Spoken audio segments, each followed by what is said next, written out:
It's Monday. That must mean that it's time for another episode of the Religious Studies Project. I'm Dave McConaughey, and with me today is... Andie Alexander. It's lovely to have you here, Andie, and to share, after 360 episodes, our very first episode about Jainism. Can you tell us a little bit about the interview that we're hearing today? Yes, our guest, Ellen Gough, offers a fantastic introduction to Jainism. She explores the ways in which the Jain ascetic path to liberation is generally seen in opposition to tantric paths to liberation. But our guest today explores how mantra can be understood as a tantric ritual practice. It was a very fascinating look at the ways in which certain practices and traditions are considered and classified as tantric. And she proposes that through this tantracization, these traditions, Hinduism, Buddhism, Jainism, which are generally understood to be separate and distinct from one another, we're able to collapse those categories and learn more about the ways in which ritual is used to help create and recreate group identities. I can't wait. Let's listen in. Hi, I'm Andie Alexander, and joining me today is Dr. Ellen Gough, Assistant Professor of Religious Studies at Emory University. Professor Gough received her PhD in Asian religions from Yale University, and her work focuses primarily on Jainism. In 2020, Professor Gough received a Fulbright Nehru Senior Research Fellowship, which will allow her to do research on Jain festivals and astrology. Congratulations!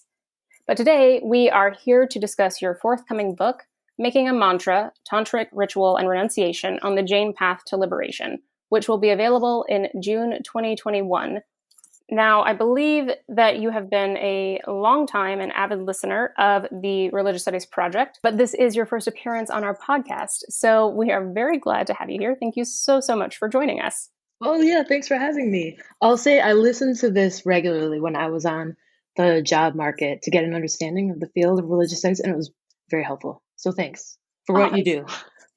Well, we are very glad to hear that. We are glad that it's a useful resource to everyone. We are here today having our very first official podcast on Jainism. And so I'm hoping that before we get too far along in the conversation, you could give our listeners a little background on Jain studies as a field and common or sort of popular conversations and discourses taking place, especially with regard to Tantra and mantra, because I know that these are two terms that you focus on in your book. And so seeing sort of what's already happening in the field before we dive in too deep with our discussions.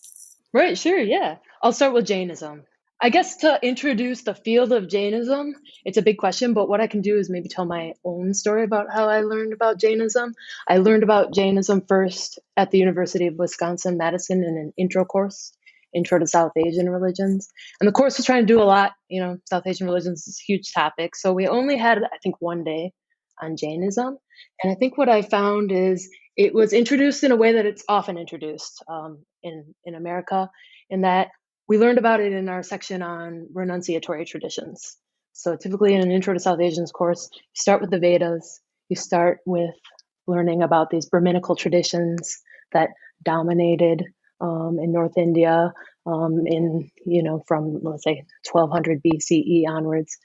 And that really focused on the power of the priestly caste, the Brahmins, and the importance of the fire sacrifice that they performed, making offerings to the gods to maintain prosperity in the world. Okay, so that's what you get, intro. And then you have your section on renunciatory traditions that rejected these Brahminical traditions. And you get an intro to Buddhism primarily, and I think Jainism often comes in there. And that's what my experience was. Jainism was introduced as a strictly ascetic tradition that rejected the Vedas, rejected Brahminical authority in the same way Buddhists did, said making these sacrifices to the gods is completely useless because it just ensures that you're going to reincarnate over and over and over again and suffer. What you have to do is you have to escape the material world. You have to become a renunciant. You have to renounce the world. You have to take the vows of a mendicant. And in that way, Buddhism and Jainism are quite similar.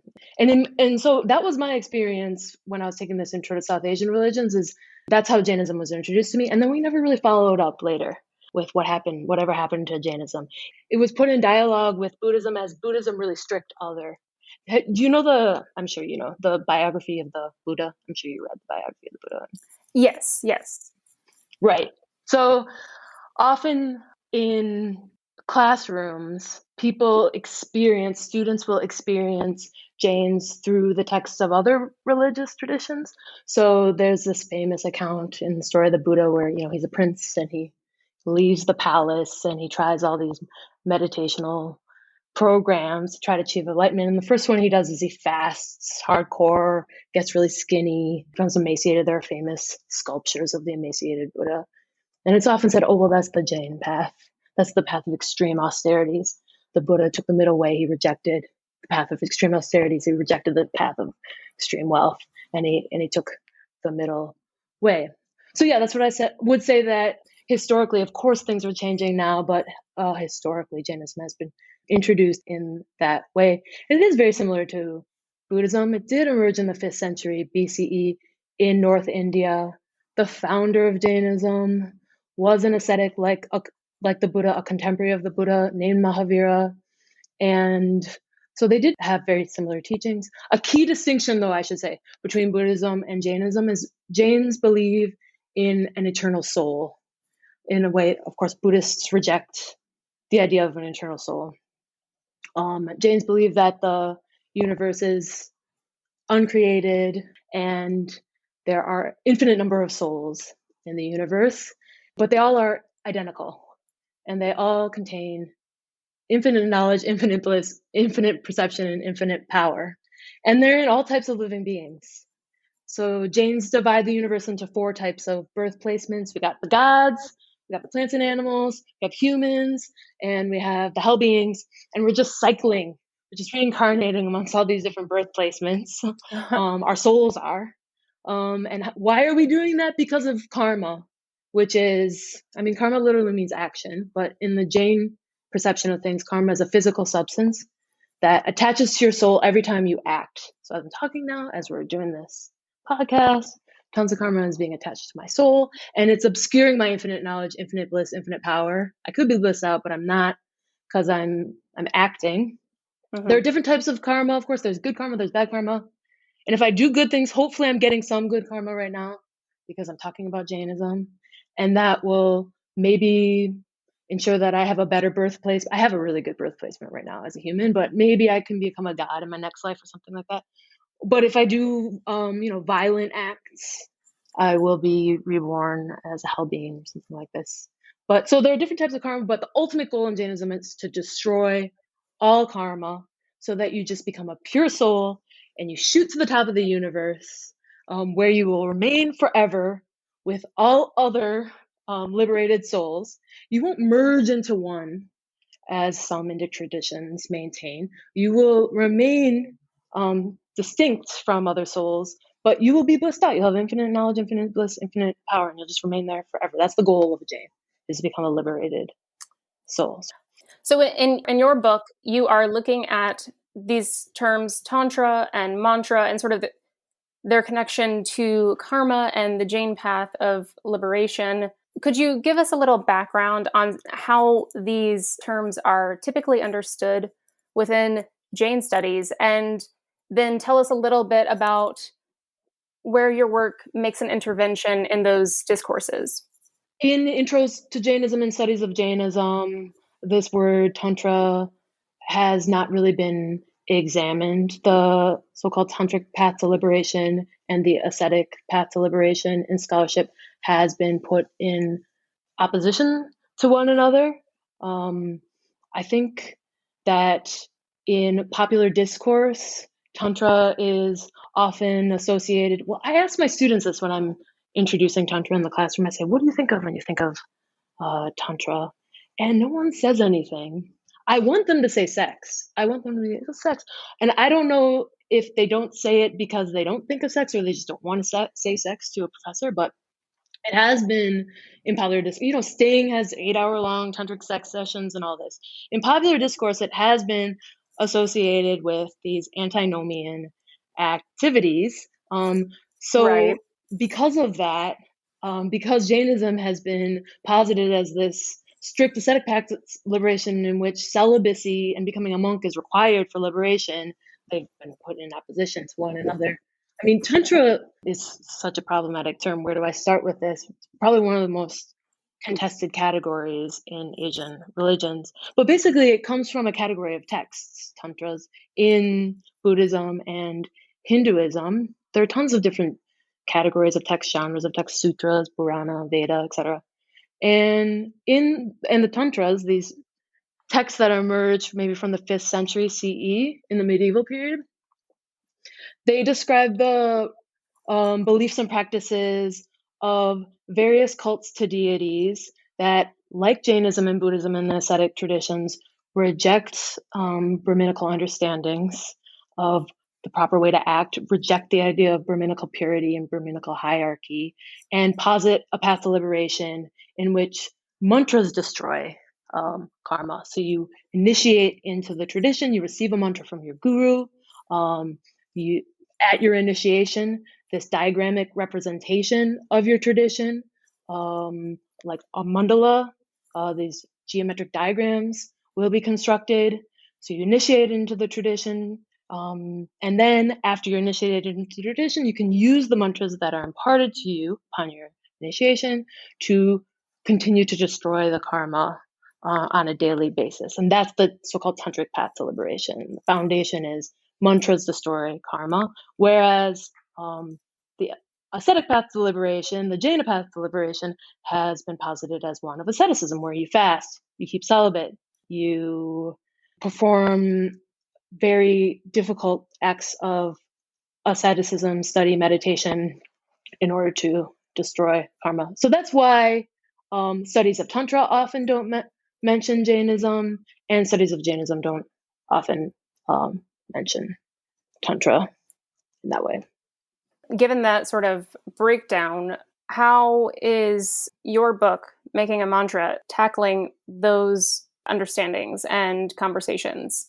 So when we actually look at the texts and practices of Jainism, we see that they use mantras a lot to destroy karma in ways that have been deemed tantric in scholarship on Tantra, meaning they are imparted, monks, nuns, mendicants in Jainism are indeed imparted mantras upon their initiation that are said to destroy karma, that are said to ensure liberation.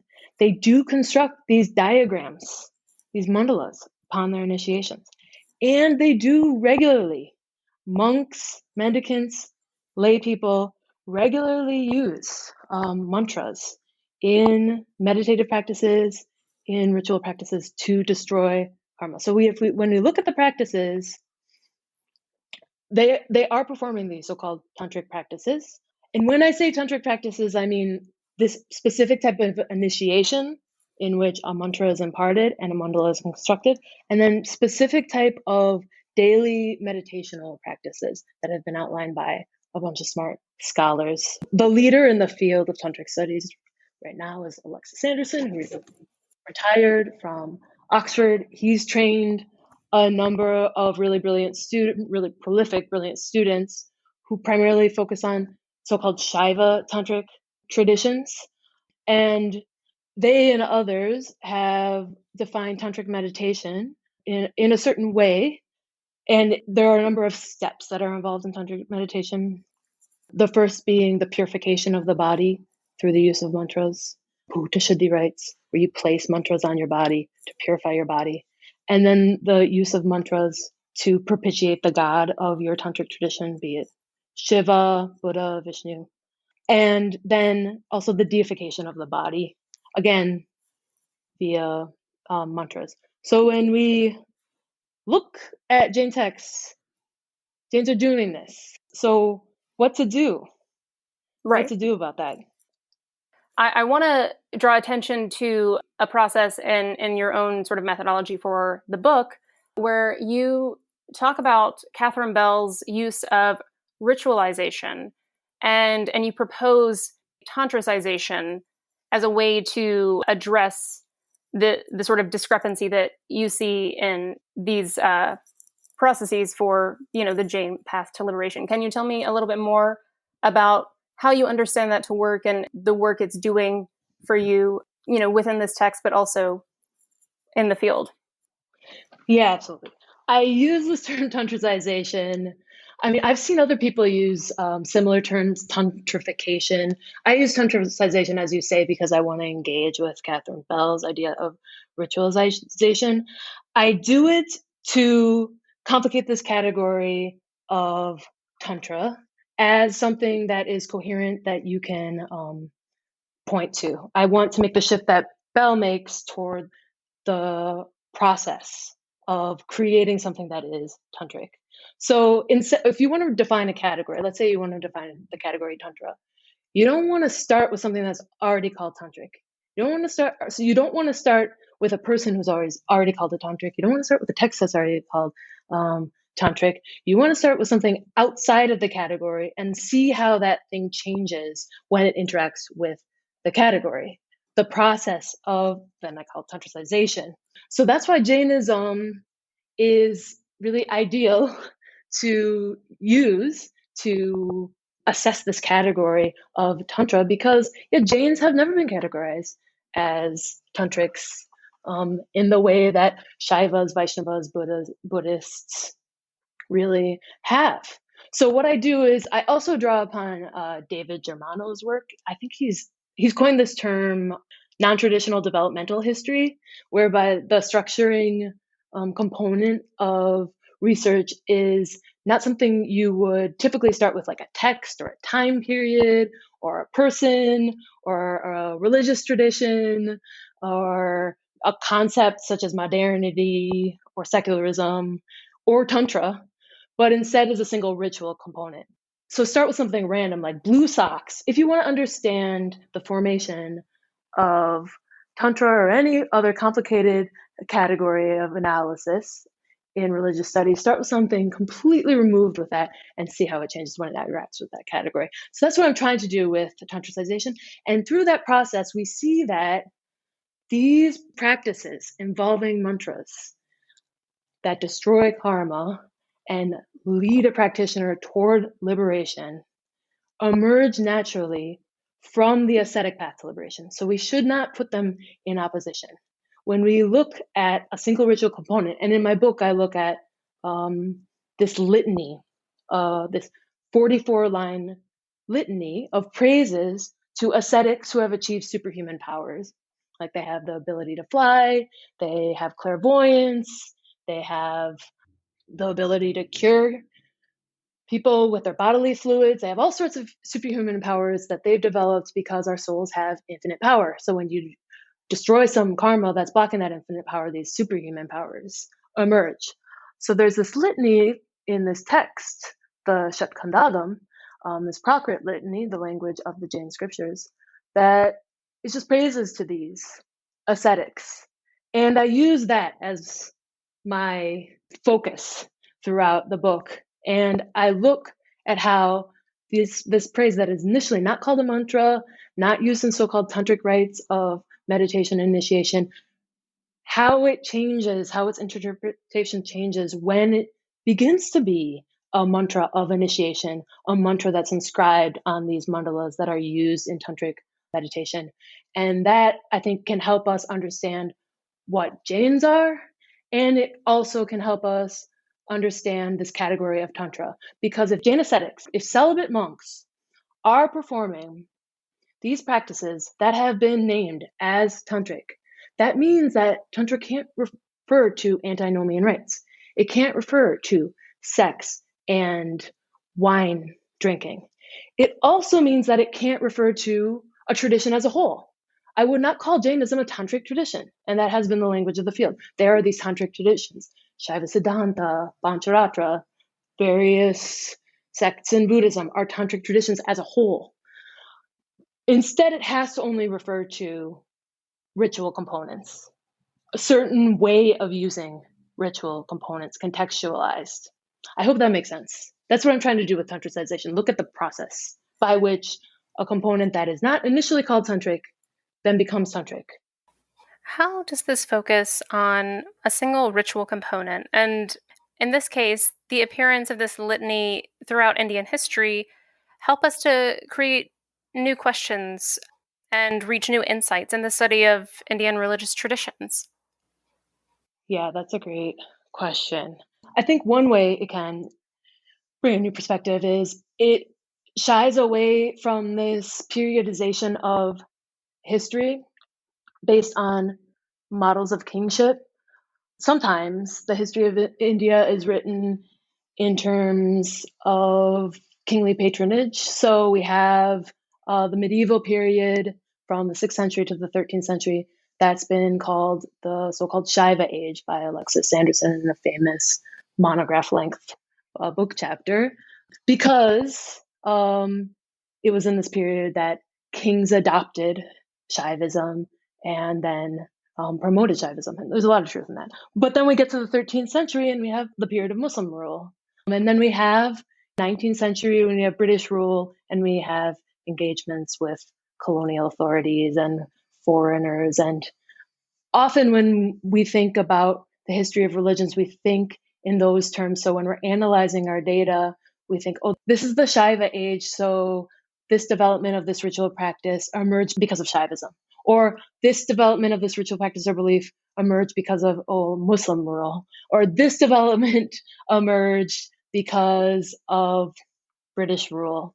And if we go beyond that and look at something else, again, outside of those categories, we don't start the project with the colonial period. You don't start the project with the Shaiva age. Then again, we can see how, while there's a lot of truth, I'm not saying that the British and Europeans didn't influence the formation of religions on the subcontinent, but we can also see other things that are happening. I can give an example.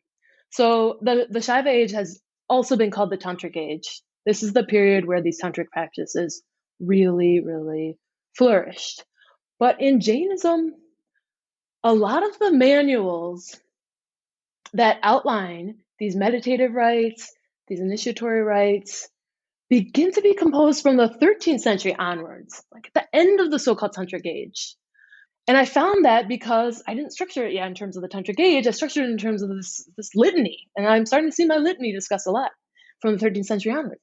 And it seems to be the case that it's in this period that there's this fracturing of different mendicant communities.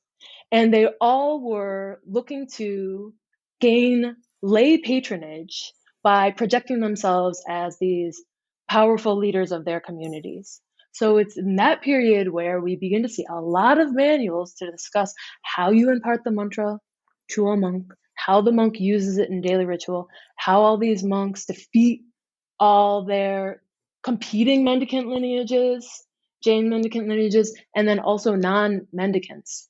And so we have a flourishing, I think because of the fracturing of the Jain mendicant community in this period and their desire not for kingly patronage necessarily, but for lay patronage from wealthy Jain mendicants. It's also important to note that Jains are peripatetic. Jain monks, you got to move every few days. So you need a lot of temples where you can stay. You need a lot of lay people helping you out. And when you can develop this reputation for healing that comes with the mantra, for imparting of miracles that comes with the mantra, you'll gain a lay following. Same thing happens. So we have this flourishing from 13th, 14th, 15th, 16th century. We have a bunch of these manuals. And then we also have a bunch of these manuals in the 20th and 21st century. There's kind of a revival of this use of the mantra that I look at in these meditative practices. And it seems to be the same thing that's happening. There's an increased splintering of mendicant lineages, and they're using the mantra in these meditative practices to gain lay patronage.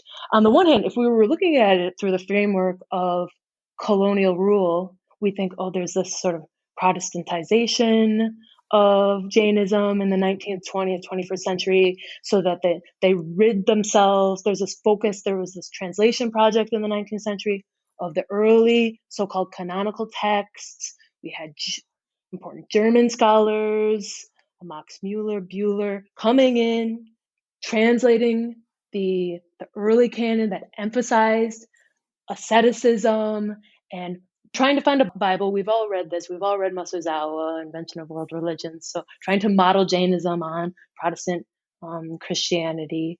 So that is a narrative that we could say. So that means that there was this Protestantization of Jainism. There were all these revivals. And that is true in some sense. For example, in Digambar Jainism, so there are two main sects of Jainism that I look at in the book.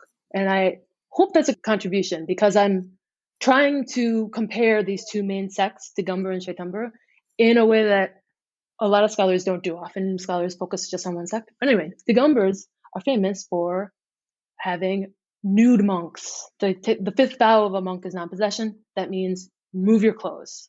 But in the medieval period, Digambar monks had begun to wear clothes. It was only in the late 19th century, early 20th century, scholars would argue, because of the influence of European scholars focusing on the early texts, which say you have to be nude, that they revived the tradition of nude mendicancy. So in some ways, that narrative is true, that we do have these reforms because of the influence of European scholars. We do have an increased interest in these early canonical texts that are being, the Acharanga Sutra, etc., that are being translated by these European scholars. But at the same time, we have this revival of tantric practices as well. So I think that looking at this component, this mantra, allows us to maybe see some nuance that we wouldn't if we were thinking of the history of Indian religiosity in terms of these time periods. That's one way. I think there's a lot of value in this approach. I think you're right. It definitely gives you a different perspective and how you might approach just even beginning to look at different aspects, whether it's rituals or what have you. Because like you said, in looking for something almost entirely different, you discovered this overlay with Tantra and tantric practices by looking at that litany. For sure. Another method I use is starting in the present. Can you say a little more about that? Yeah, exactly. By framing your analysis in terms of this litany, I read tons of texts that I never would have read before because I didn't start with a text that I had heard of.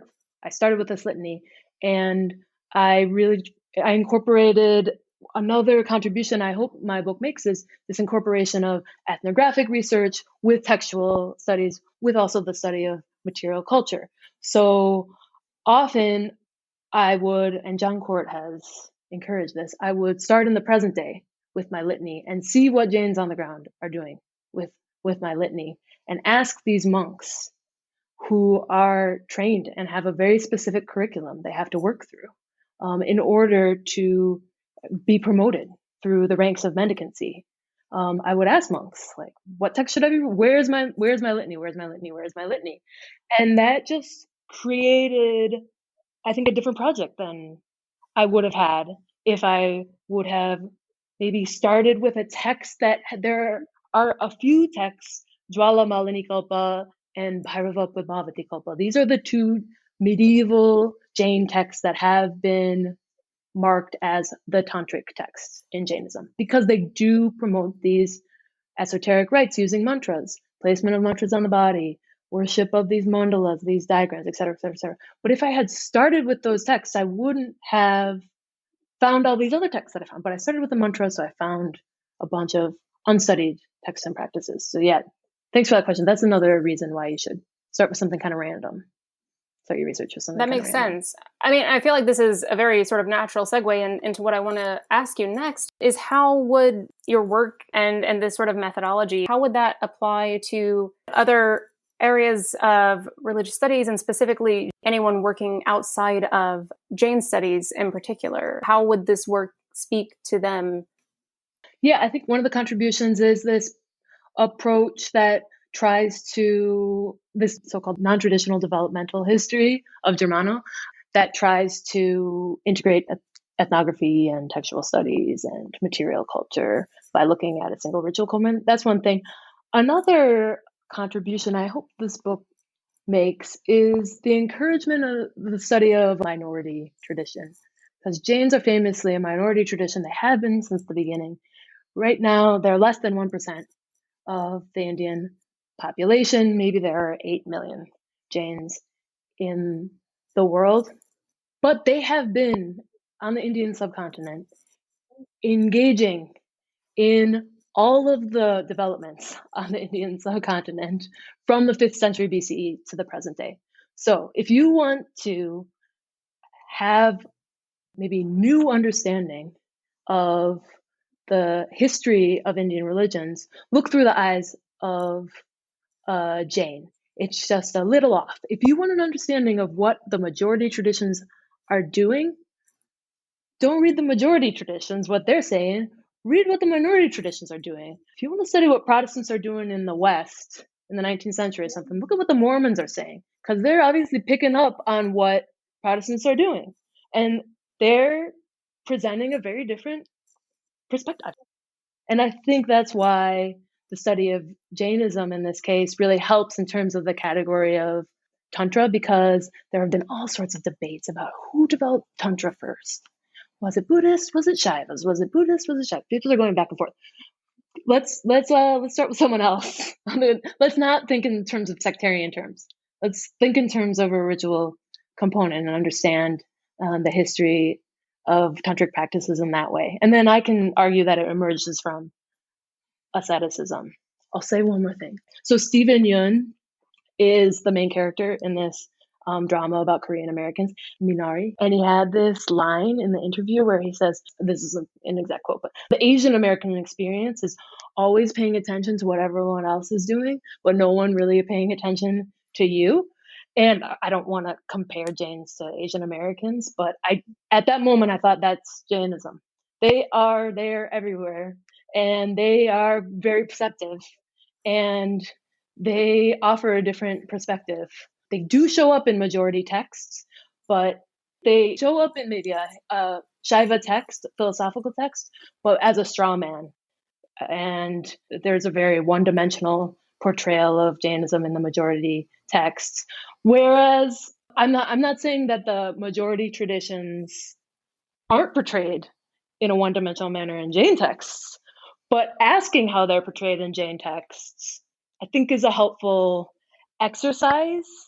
So that's what I would say. Study the minority traditions, study Native American traditions if you want to study Protestantism in North Dakota, et cetera, et cetera, et cetera. Coming back, maybe this will bring this full circle, because I said I was really listening to this podcast when I was on the job market. There you go. And, I'm doing all these practice interviews. And one of my mentors said, you know what you should say, because people who study Jainism often have to be defensive. Like, why should we hire you when you study this minority tradition? And one person said, well, you should say it's a bridge between Buddhism and Hinduism. And my response was, I don't want Jainism to be a bridge necessarily. I want it to collapse the bridge so that we're all swimming around in the waters below.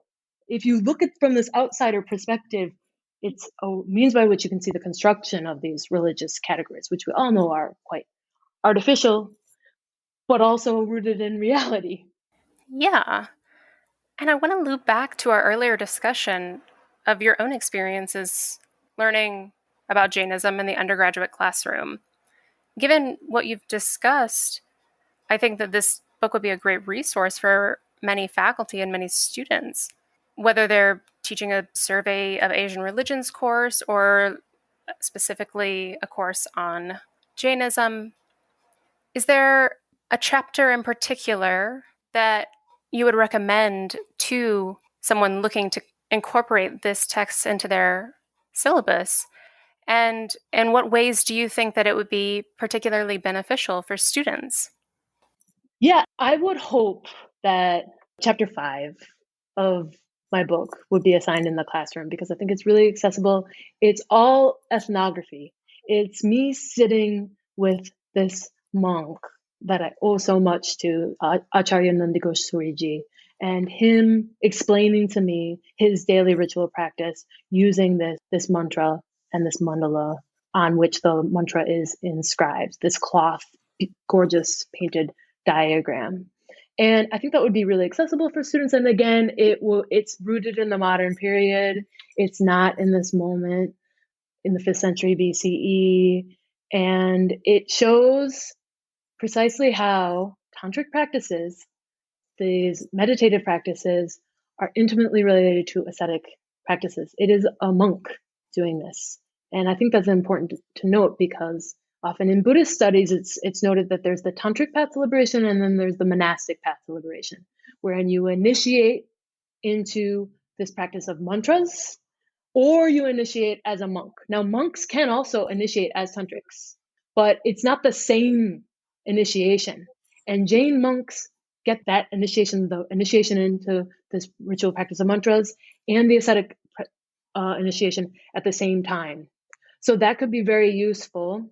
Another thing, though, is just the methodology in and of itself, I think should be applied to more undergraduate classes, is choosing a random thing, like a whole class on Om.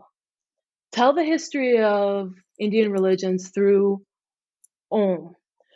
And I would say that I work a lot at the Carlos Museum. I know you're at Emory, so at the Carlos Museum at Emory, and I'm curating an exhibit right now with my students on the avatars of Vishnu. And so I'm thinking about curation of exhibits as well. I think that's a way forward as well. I know Deborah Diamond at Smithsonian now is working on an exhibit on water. Start with something like that, water in Indian religions, rather than having a course on Tantra or a course on Jainism, a course on Hinduism. Choose a component outside of that and then get people in conversation with one another. I think that would work well with intro courses in general. Oh, I think you're absolutely right. And hopefully this will be a way in which others doing any type of survey course or those thinking about survey courses they want to offer, this would give them a new way of thinking about that and approaching those discourses. Unfortunately, we are out of time, and I would love to keep talking to you about this, but hopefully we'll have you back again very soon. But thank you so much for joining me here today. It's been a great pleasure talking to you. Yeah, great. Thanks for having me. This was fun. That was great.